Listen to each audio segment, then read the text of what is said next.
শুভ দুপুর বন্ধুরা, কেমন আছো তোমরা সবাই? আশা করছি তোমরা সবাই খুব ভালো আছো। যে যেখানে আছো ঈশ্বরীকে পাই সুস্থ আছো। আজ হলো বৃহস্পতিবার, তো বৃহস্পতিবারে সকালের খাওয়া দাওয়া রান্না বান্না সব কিছু রান্নাঘরের কাজ বলতে পারো কমপ্লিট। এবারে চলে আসলাম বেডরুমে, তো এসেই আগে বেডরুমটা গুছিয়ে নিচ্ছি। তার আগে সেদিন কাপড়গুলো ধোয়া হয়েছিল, এই যে গুছিয়ে রাখলাম এখানে, আর এগুলোকে তোলা হচ্ছে না। আর কয়েকদিন বেশ কতদিন পর কিন্তু আমি আবার ভিডিও শ্যুট করছি, কারণ আগের যে ভিডিওগুলো ছিল ওগুলো কিন্তু তোমাদের সাথে আমি একটার পর একটা শেয়ার করছি। আর আগে এরকম ভিডিও করে রাখলেও না ভালো লাগে না। একদিকে ভালো লাগে কী হয় বলো তো, যে পরপর ভিডিও আমার অনেক সময় শরীর অসুস্থ বা খারাপ কোনো অসুবিধা হয় না, আগের ভিডিওগুলো ছেড়ে দিতে পারি। কিন্তু ওই যে আগের ভিডিও থাকে, তারপর ভিডিও আবার করলে তো আমার মোবাইলে জায়গাও হবে না, আর ভিডিও করার জন্য একটা এনার্জিও থাকে না। তাই এখন ভাবলাম যে আজকে যে ভিডিওটা করব কালকে আমি সেটা তোমাদের সাথে শেয়ার করব, এইভাবেই করব। তো আগের ভিডিওগুলো শেষ হয়ে যাক, তারপর না হয় ভিডিও করব। তো তাই জন্য কিন্তু মাঝখানে আমি কতদিন ভিডিও করিনি, মানে এইরকম 3-4 দিন হবে। তো আজকে আবারও কিন্তু ব্লগ শ্যুট করলাম। তো যাক, এদিকে বৃহস্পতিবারের সকালে তো সব কিছু রান্নাঘরের কাজ বাজ কমপ্লিট করে নিলাম। তো এবারে ভাবলাম যে বেডরুমটাকে ক্লিন করে নিই। বেডরুমটাকে ক্লিন করে তারপর তো মা লক্ষ্মীর ঘট বসাবো। বেশ কতদিন বাদে কিন্তু আমি পুজোও দিচ্ছি, তো পুজোটা দিচ্ছি আমি কালকে থেকেই। তো আজকে তো মা লক্ষ্মীর ঘট বসাবো। আমার তো বৃহস্পতিবার দিন যে মা লক্ষ্মীর ঘট বসানো, সেটা যে কী ভালো লাগে। বিয়ের আগে থেকেও কিন্তু আমি এরকম বাপের বাড়িতে মা লক্ষ্মীর ঘট বসাতাম, সেটা আমার বিয়ের পর পর এসেও মানে এতটা ভালো লাগে। এমনিতেও আমি পুজো টুজো দিতে কিন্তু খুব পছন্দ করি। তো যাক, এদিকে দেখো এবারে এই যে একটা একটা করে সব কিছু এখন মুছামাছি করে পরিষ্কার করে নিচ্ছি।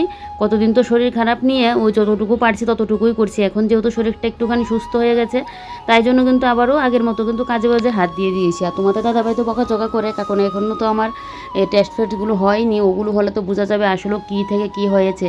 তো ওগুলো যতদিন না করছি বা যতদিন ইয়ে না হবে, না বেরোবে, ততদিন কিন্তু একটা টেনশন মনে থেকেই যায়। তারপরও টেনশন নিয়ে তো আর বাঁচতে পারবো না বলো। টেনশন যদি নিয়ে থাকি না মনের মধ্যে, তাহলে দেখবে না আমার কাজে শান্তি পাবো, না খেয়ে শান্তি পাবো, না ঘুমিয়ে শান্তি পাবো। এমনিতে আমার ঘুমটা খুব কম হয়, তার উপর যদি এত মানে অতিরিক্ত মানে টেনশন করি না, তাহলে তো আর মানে ইয়ে নেই। তো যাক, দেখা যাবে কি হবে না না হবে, এটা তো টেস্ট করলে বুঝতে পারবো বলো। শুধু শুধু মানে অযথা টেনশন করে কোনো দরকার নেই। তো এদিকে দেখো, এবারে সুকেজের উপরটা তো মুছে নিয়েছি, এবারে সুকেজের নিচটা কিন্তু আমি এখন মুছে দিচ্ছি। ভাবছি কতক্ষণে কাজগুলোকে শেষ করে এসে আগে পুজোটা দেবো। তো যাক, এদিকে এবার একটু একটু করে তো মানে ইয়ে করছি। আর তোমাদের দাদাভাই ওইদিকে সকালে খাওয়া দাওয়া করে, ও প্রায় 10টা 15-র মধ্যে, 10টা 15 না ভুল বলেছি, এই 10টা বাজানোর 10 মিনিট আগে মনে হয় গিয়েছিল দোকানে। আর আমি ওইদিকে এই যে সকালের খাওয়া দাওয়া কমপ্লিট করে নিয়েছি, তারপর তো কাজে বাজে হাত দিলাম। আজকে কিন্তু আমি বৃহস্পতিবারের দুপুর থেকে একদম রাত পর্যন্ত কিভাবে সংসারের কাজগুলো একা হাতে গুছিয়ে ম্যানেজ করি, এগুলো কিন্তু আজকে তোমাদের সাথে আমি শেয়ার করব, কিভাবে আমার সংসারটাকে একদম টিপটপ করে রাখি সেটা। তো এদিকে দেখো, এই মডুলার ড্রয়ারটাও একদম মুছে পরিষ্কার করে দিচ্ছি। এখন তো প্রায় সবার ঘরে ঘরেই দেখবে এরকম একটা মডুলার ড্রয়ার কিন্তু আছে, বেশ ভালোও লাগে, রং বেরঙের, আর অনেক কিছু কিন্তু রাখাও যায় এই মডুলার ড্রয়ারগুলোর মধ্যে। তো এদিকে দেখো, আরেকটা তো আমার ওই যে ঠাকুরের জন্য নিয়ে এসেছিলাম, ইঁদুরে কেটে নিয়েছিল, তো ওইটা তো বিছানার ওই পাশে রাখলাম।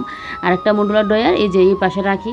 তো অনেক কিছু কিন্তু রাখা যায়। আর এই সবগুলোর মধ্যে আমারই জিনিস, শুধু হলুদ কালার যেটা, ওইটার মধ্যে শুধু তোমাদের দাদাভাইয়ের জিনিস। ওই দিকেরও মানে সেম, মানে ঘরের মধ্যে তুমি যা জিনিসপত্র আনবে সবই যেন পুরো ভর্তি হয়ে যায়, জানো তো। এখন আমাদের কাপড় চোপড় রাখার আর জায়গা নেই। ওইটা তো কবে ধরেই বলছি, কিন্তু একটা জিনিস এনে যে কোথাও রাখবো সেটারও জায়গা নেই, তো তাই জন্য কিন্তু আর রাখতেও পারি না। তো এদিকে দেখো, এবারে এই যে এখন ওই যে মানি প্ল্যান্ট গাছটার মধ্যে একটু জল দিয়ে দেবো। এই তো একদম পুরো গরম পড়ে যাচ্ছে, এখন দেখবে গাছ গুছ পুরো একদম শুকিয়ে থাকবে। বৃষ্টি হলে তো ভালো কথাই, আর বৃষ্টি না হলে তো পুরো গাছের মধ্যে জল দিতে লাগবে। আর এটা কোনো কোনো সময় বাইরে বের করে দিই, বেশিরভাগ সময় কিন্তু ঘরেই থাকে। তো মানি প্ল্যান্ট গাছটার মধ্যে জলটা স্প্রে করে দিয়ে এদিকে কিন্তু এই যে গডরেজের নিচটা ভালো করে একদম মুছে দিচ্ছি। এইবারে যে কি হয়েছে জানো তো, মার্চ মাসটা ঢুকতে না ঢুকতেই আমার যে একটা শরীর খারাপ শুরু হয়েছে, মানে একটা শেষ না হতে হতে আরেক সমস্যা, আবার আরেকটা শেষ না হতে হতে আরেক সমস্যা। এক তো মানে কতদিন এক সমস্যা ছিল, এটার তো এখনও মানে বললাম না, ওই যে টেস্ট ফেস্ট রয়েছে, এগুলো দেখলে মানে করলে তারপর বুঝতে পারবো কী থেকে কী হয়েছে। তারপর ডক্টর ওষুধ দিয়েছে ওই যে সমস্যাটা হচ্ছে ওইটার থেকে ভালো হওয়ার জন্য। তারপর শুরু হয়ে গেছে শরীরে মানে অতিরিক্ত পরিমাণে চুলকানো, মানে এত পরিমাণে চুলকানো হয়, আমি রাত্রিবেলায় ঠিকঠাক ঘুমাতে পারি না, সারাটা দিন যে আমার কীভাবে কাটে। তো ওষুধগুলো না খেয়েও পারছি না, ওষুধ তো খেতেই লাগবে, না হলে আমি সুস্থ হবো কী করে। এইদিকে চুলকানো, তো এক চুলকানো ইয়ে। এখন আবার কি হচ্ছে বলো তো, কালকে খেয়েছিলাম একটুখানি ঠান্ডা জল, কালকে এত পরিমাণে গরম দিয়েছিল, তো আমি কি করলাম, ফ্রিজ থেকে নিয়ে একটু ঠান্ডা জল খেলাম। এই তো আমার আবার কান আর গলা ব্যথা, তাহলে বুঝতে পারছি আমার ঠান্ডা লেগে গেছে, আবারও সর্দি কাশি হবে। তারপর তোমাদের দাদা তো এদিকে জ্বর সর্দি কাশি 2 দিন আগে গেল, মানে কী যে হয়েছে ঘরটার মধ্যে দেখবে। কথাই বলে যে কম খাওয়া দাওয়া করে থাকাও ভালো, লবণ মানে সেদ্ধ ভাত খেয়েও থাকাও ভালো যদি রোগশোক মানে ঘরের মধ্যে না হয়। তবে কোনো ঘরে এরকম বাদ যায় না যে রোগশোক হয় না, সবার ঘরে ঘরে দেখবে একটা না একটা কিন্তু রোগশোক হচ্ছেই। তবে কী বলো তো, মানে রোগশোক যেন আমাদের আর পিছু ছাড়ছে না, এবারের মতো এরকম কোনো দিনও হয়নি। রোগ হচ্ছে ওই হয় কতদিন ওষুধপত্র খেয়ে কতদিন ভোগান্তি ভোগে, তারপর আবার ঠিক হয়ে যাচ্ছে। কিন্তু ওই যে একটার পর একটা লাইন ধরে যে সমস্যাটা, বিশেষ করে সমস্যাটা যেন বেশি এবার আমার সাথেই হচ্ছে, এত পরিমাণে জানো তো সমস্যা হচ্ছে। আর এগুলো দেখা যেন ভালো লাগে না যে কি হলো ঘরের মধ্যে, বাপরে বাপ, রুখসুখ যেন শেষই হতে চাইছে না। রুখসুখ থাকলে দেখবে ভালো যেন লাগে না। তো এদিকে দেখো এবারে পুরো ঘরটাকে মুছে নিচ্ছি আজকে যেহেতু বৃহস্পতিবার। আর দেখো আগে আমার ঘর মুছার বালতি তো আরেকটা ছিল, সেদিন আমার হাত থেকে পড়ে না বালতিটা একটা সাইড দিয়ে পুরো ফুটো হয়ে গেছে। তো এখন তো আর ঘর মুছতে পারবো না, বালতিটা এমনি রেখে দিয়েছি যে এটার মধ্যে কোনো গাছ টাছ লাগিয়ে দিতে পারবো তাই। আর এদিকে এখন ওই যে আমাদের আগে যে সাপ্লাই জল আনা হতো এই বালতিটার মধ্যে নিয়ে কিন্তু এখন ঘরটা মুছি, কারণ এটা একটু হালকা পাতলা আছে, আমার জল নিয়ে করতে মুছতে গেলেও সুবিধা হবে।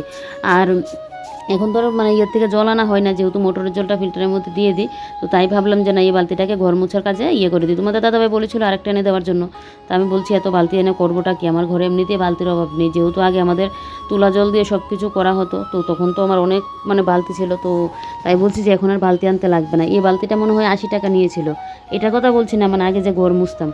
তো এটা না ওই যে হাত থেকে একটুখানি পরেই এরকম অবস্থা হয়ে গেছে, এটা আমার দোষেই হয়েছে, আমিও জেনে বুঝে করিনি। কেউকে আর নিজের মানে একটা জিনিস নষ্ট করা এটাকে আর নিজের হাতে কেউ করতে চাই বলো, ওই অজানা সত্যি কিন্তু এরকম হয়ে যায়। দরজার সাইড দিয়ে ছিল, আর যেই আমি দরজাটা খুললাম না একদম পুরো পড়ে গিয়ে এইটির মধ্যে লাগলো, সাথে সাথে এরকম হয়ে গেল। মাটিতে পড়লেও যদি এরকমটা হতো না কিন্তু। তো এদিকে পুরো ঘরটাকে ভালো করে একদম ফেনাইল দিয়ে মুছে দিয়েছি। আর এদিকে দেখো পাখাগুলো কিন্তু চালিয়ে রাখলাম যাতে আমার ঘরটা শুকিয়ে যায়। আর এদিকে দেখো মানি প্ল্যান্টটাতে জল দেওয়াতে পাতাগুলো যেন একদম মানে হয়ে আছে, এতটা ভালো লাগছে। আর এদিকে দেখো ড্রেসিং টেবিলের জায়গাটাও পুরো ক্লিন। তো পুরো ঘরের লুকটা তোমাদেরকে একবার দেখিয়ে দিচ্ছি। তো এবারে কিন্তু আমি চলে যাব টুক করে স্নান করতে, কারণ স্নান করে এসে আগে আমার পুজোটা দিতে লাগবে। তো এদিকে পুরো ঘর দর তো গোছানো। আর এদিকে দেখো যেহেতু পাখা চালিয়ে রাখলাম তাই কাপড়গুলো কিন্তু ওই উঠে আছে।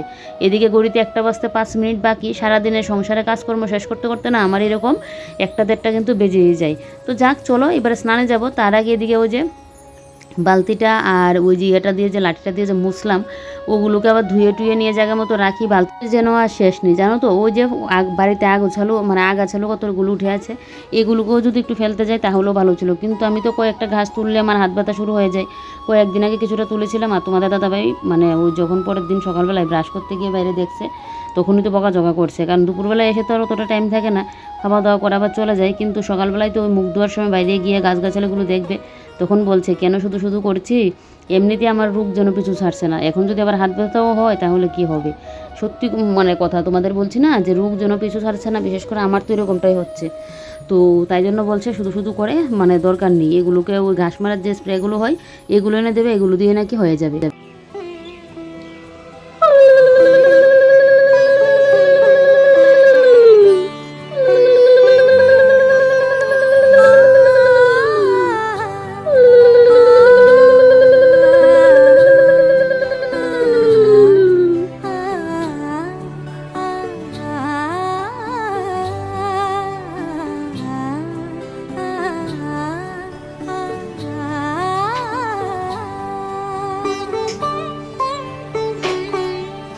উৎসবের অঙ্গনে আজ সবার আমন্ত্রণ, উৎসবের অঙ্গনে আজ সবার আমন্ত্রণ, উৎসবের শোভালোকে আজ আলোকিত মন, উৎসবের শোভালোকে আজ আলোকিত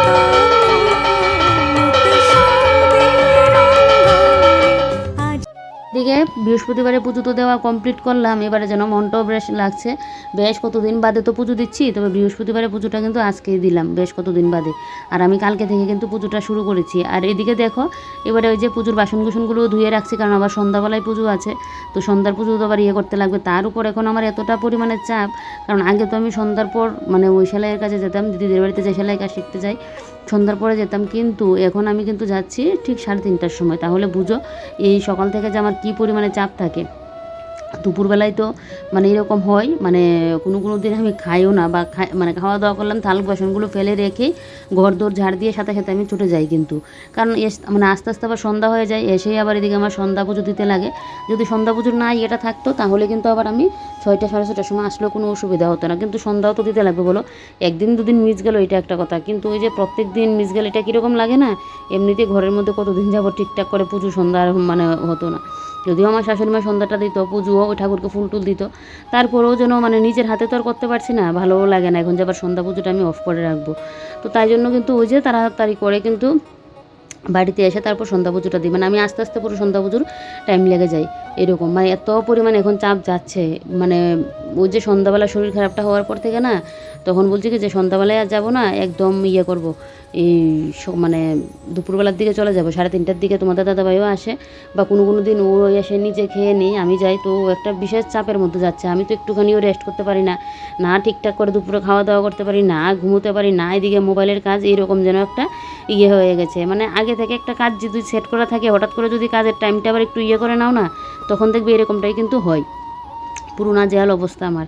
তো এখন ভাবছি আবার দেখি আগের মতোই না হয় সন্ধ্যাবেলায় যাব, কারণ ওই যে আমার একটা অসুবিধা হচ্ছে এই মানে ইয়ের দিকে যেতে, বিকেলের দিকে যেতে তো মানে যেতে গেলে অনেক সময় বললাম না, আমি খাওয়া দাওয়া করতে করতে আমি 4টা সাড়ে 4টার দিকে খাই, এখন তো আমার 3টা মানে 10-15 মধ্যে খাওয়া দাওয়া করে নিতে হয়, আর আমিও তো তাড়াহুড়ো করে খেতেও পারি না, তারপর আস্তে আস্তে সন্ধ্যা হয়ে যায়, এদিকে বিকেলের কাজ ঘরদোর ঝাড়টার দিয়ে পুরো ইয়ে করে যেতে লাগে, এই এক সমস্যা। তো এদিকে দেখো এবারে এখন সিঁদুরটাও পরে নিলাম, আর এই লিকুইড সিঁদুরটা তোমাদের দাদাভাই পরশুদিন কিনে দিয়েছিল, কারণ আমার আগে লিকুইড সিঁদুরটা শুকিয়ে গেছে।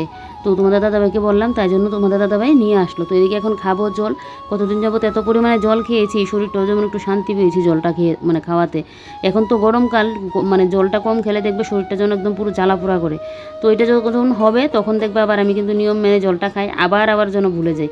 এখন তাই জন্য একটুখানি জল খেয়ে নিচ্ছি, তারপর প্রায় 1.5 ঘন্টার মতো রেস্ট করলাম। এদিকে তোমাদের দাদাভাইও আসলো, আসার পর এদিকে দেখো আজকে সকালবেলায় রান্না করেছিলাম ডিম বিরিয়ানি, আর করেছিলাম উচ্ছে ভাজি। তো এখন ডিম বিরিয়ানি দিয়ে খাওয়া হবে। আজকে ভাবলাম যে আবার ডিমের ঝোল বানাবো, বরং একটু ডিম বিরিয়ানি রান্না করে ফেলি, যেটা আমারও খুব প্রিয়, তোমাদের দাদাভাইরও খুব প্রিয়। তো তাই জন্য কিন্তু ডিম বিরিয়ানিটা করে মানে রান্না করে নিলাম, তাই জন্য আলাদা করে তরকারি করতে হলো না।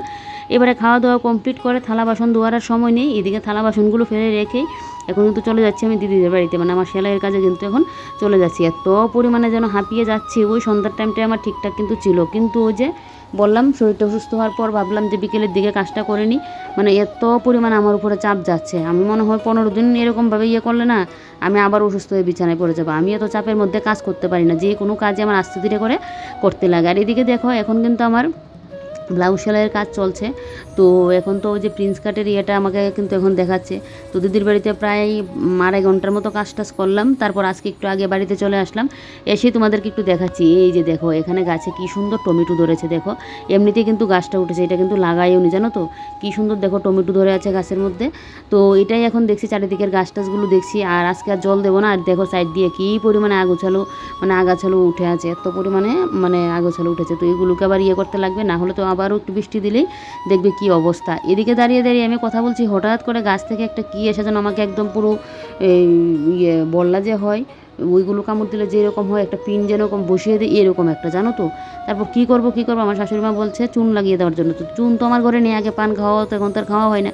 তারপর আমার কাকি শাশুড়ি ঘর থেকে এনে চুন লাগালাম। চুন মানে লাগালে নাকি ভালো, কোনো বিষাক্ত জিনিস হলে কোনো কিছু হয় না আর। এদিকে আমি দিতাম সন্ধ্যা, তারপর এদিকে প্রার্থনা করি। তো আমার শাশুড়ি দিকে দিয়ে দিল, বলছে আমার আর দিতে লাগবে না। তো এদিকে দেখো অনেকটা সময় রেস্ট করলাম, তারপর একটুখানি মোবাইলের কাজ করলাম, যে গড়িতে রাত্রে এখন প্রায় 9টা 15 মতো বাজে, এসে এদিকে ভাত রান্না করে নিয়েছি। আর এদিকে এখন কালকে যেহেতু শুক্রবার, তো ভাতটাকে আমি ইয়ে করে নিলাম, আর এদিকে এখন আলুটা ভাজবো। তো ভাতটা একটু কম করেই করে নিয়েছি, যাতে ভাত আর না থাকে, তাই জন্য কিন্তু কম করেই করলাম, কারণ দুপুরের আবার এদিকে আমার বিরিয়ানিও আছে, ডিম বিরিয়ানি। তো এটা আমার হয়ে যাবে, আর তোমাদের দাদাভাই তো দুবেলা আর খাবে না, আর তোমাদের দাদাভাইয়ের জন্য ওই যে একটুখানি ভাত করেছি। তো ভাতের সাথে ও কী দিয়ে খাবে, আজকে তো শুধু ডিম বিরিয়ানি করেছিলাম, আর উচ্ছে ভাজি তো বললাম সকালবেলায় করেছিলাম। তো তাই জন্য তোমাদের দাদাভাইয়ের জন্য আবার একটুখানি কিন্তু আলু ভাজি করে নিচ্ছি। তো এবারে গ্যাস ট্যাস মুছে একবারে পরিষ্কার করে তারপরে কিন্তু এখন আলু ভাজিটা বসাবো। ভাত কম করে যেহেতু রান্না করে নিয়েছি, তাই জন্য কিন্তু ভাতটা করার আগে কিন্তু আর গ্যাস ট্যাস মুছে নিই, শুধু তোমাদের দাদাভাইয়ের জন্য করলাম। আর সকালবেলায় তো এমনিতে প্লেন ভাত হয়েছিল উচ্ছে ভাজি দিয়ে, দুপুরে শুধু বিরিয়ানিটা করেছিলাম।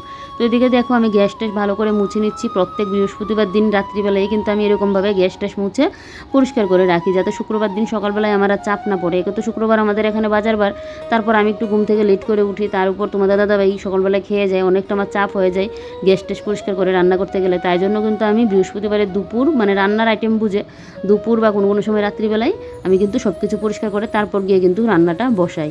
তো এদিকে দেখো এবারে গ্যাস ট্যাস তো মুছে পরিষ্কার করে নিয়েছি, জানলাটা ওদিক দিয়ে মুছে দিয়েছি। এদিকে আবারও কিন্তু একটুখানি গ্যাসটা মুছে নিচ্ছি, আর আলুটা ধুয়ে রেখে দিয়েছি। এবারে কিন্তু আলুটাকে আমি ভাজি বসিয়ে দেবো। আর এখন তো গ্যাসের সমস্যা চলছে চারিদিক দিয়ে, জানোই তো। আমি তো সবসময় ইন্ডাকশানের মধ্যে ওই যে চা করা, গরম জল করা, এগুলো ইন্ডাকশানে করি কোনো কিছু সেদ্ধ টুদ্ধ করতে গেলে। আর গ্যাসের মধ্যে রান্নাবান্না করি। তো আজকে ডিম সেদ্ধ কিন্তু দিয়েছি এক কুকারে, ডিম সেদ্ধটা আর কিন্তু এর মধ্যে দেইনি। তো ডিম সেদ্ধের এক কুকারটা আমি সকালবেলা ধুয়েছিলাম, তো তাই জন্য এখন শুকিয়ে গেছে যেহেতু, তো এটাকে এখন গুছিয়ে রাখবো, মানে রাখলাম। আর এদিকে আলু ভাজিটাও বসিয়ে দিয়েছি, শুধু তোমার দাদাভাইয়ের জন্য করলাম, তো তাই জন্য কিন্তু আলু ভাজি একটু কম করেই করেছি। তোমাদের দাদাভাই অতটাও পছন্দ করে না আলু ভাজিটা। তো যাক, এদিকে আলু ভাজিটা আস্তে ধীরে হোক, আর ততক্ষণে তোমাদেরকে দেখায় আজকে ঘরে সবজি বাজারও লাগতো।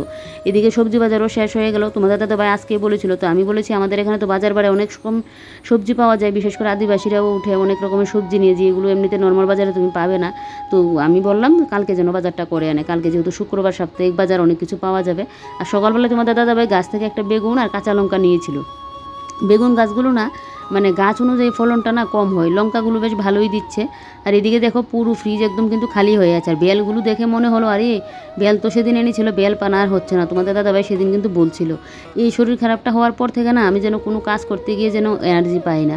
কোনো তো মানে ভারের কাজ, কোনো কাজ তো আমি করিই না। নর্মালি যে কাজগুলো, এই কাজগুলো যেন করতে গেলে আমার অবস্থা খারাপ হয়ে যায়। তো এদিকে ভাবলাম বেল সকালবেলায় ঘুম থেকে উঠে আবার করা হবে না, আমি বেলটাকে বরং একটু ছাড়িয়ে টাড়িয়ে একদম করে রেখে দিই, তাহলে সকালবেলায় উঠে বেলপানাটা তোমাদের দাদাভাইকে করে দিতে পারবো। তো বেলটা খুব ভালো, সেন্টটা তো খুব ভালো বেরোচ্ছে, গন্ধটা। তো ওইদিকে দেখো বেলটাকে একটুখানি জল দিয়ে এরকমভাবে ভালো করে না মানে করে নিচ্ছি, মানে বেলের যে এটাকে মানে খুলে নিচ্ছি কিন্তু ভালো করে মেখে, তারপর চালনি দিয়ে চেলে নেব। আমি তো সবসময় বেলপানাটা না ওই যে গরুর দুধগুলো হয় এগুলো দিয়ে কিন্তু বানিয়েছি।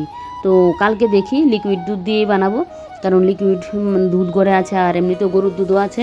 তো দেখা যাক কোনটা দিয়ে বানাই। তো এদিকে দেখো এরকম একটা চালনি নিয়ে নিলাম, চালনিটা নিয়ে এবারে কিন্তু যে বেলপানার যে এটা দিয়ে দিলাম, এটা দিয়ে এবারে চালনিটার সাহায্যে কিন্তু আমি বেলপানাটাকে কিন্তু এই বাড়িটার মধ্যে নিয়ে নিচ্ছি। এটা বলতে পারো অনেকটা সময়ের কাজ, কিন্তু এই কাজগুলো যে করছি বেশ কিন্তু অনেকটা সময় লাগছে। তো এগুলো যদি আমি সকালবেলায় করতে যাই, কখন আমার রান্নাবান্না হবে আর কখন তোমাদের দাদাভাই খেয়ে যাবে বলো। বেল তো আমাদের পেটের জন্য কিন্তু খুবই ভালো, বেল খেতে পারলে। তো এদিকে দেখো বেল আমার করা হয়ে গেছে, এবারে রাখলাম ঢাকা দিয়ে। আর এদিকে তোমাদের দাদাভাইও চলে আসলো, আসার সময় এদিকে আবার নিয়ে আসলো আলু, পেঁয়াজ আর এদিকে বিস্কিট। আমার ঘরে পেঁয়াজ রসুনটা না একটু বেশিই খাওয়া হয়, কারণ আমি মাছ মাংস আমার যে প্রত্যেক দিন লাগবে তা না, মাছ মাংস শুটকি, কিন্তু ওই পেঁয়াজ টিয়াজ একটু তরকারি করলে আমার জন্য বেশ ভালো লাগে। আর পেঁয়াজগুলো দেখো কত বড় বড় পেঁয়াজ। তো চলো এবারে পেঁয়াজ আলুগুলোকে একসাথে রাখি।